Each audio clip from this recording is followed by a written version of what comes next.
El gran privilegio. Porque ¿quién soy yo y quién es mi pueblo para que pudiésemos ofrecer voluntariamente cosas semejantes? Pues todo es tuyo, y de lo recibido de tu mano te damos. Porque nosotros somos extranjeros y advenedizos somos delante de ti, como todos nuestros padres y nuestros días sobre la tierra, cual sombra que no dura.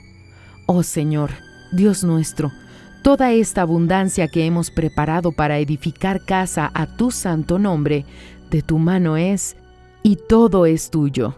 Yo sé, Dios mío, que tú escudriñas los corazones y que la rectitud te agrada. Por eso yo con rectitud de mi corazón voluntariamente te he ofrecido todo esto, y ahora he visto con alegría que tu pueblo, reunido aquí ahora, ha dado para ti espontáneamente. Primera de Crónicas, capítulo 29, versículos del 14 al 17. La oración de David al recoger las ofrendas para el templo muestra cuál debe ser la disposición del ofrendante. No podemos darle nada a Dios que ya no venga de Él.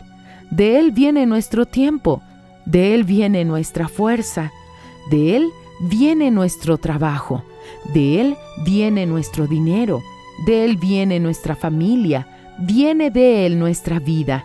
Pero he aquí el secreto, que tú escudriñas los corazones y que la rectitud te agrada. Dios no nos pide nada para sacarnos, sino para probar los corazones. Toda ofrenda que se le ofrece a Dios revela lo que está en el corazón del ofrendante y muestra su relación con Él.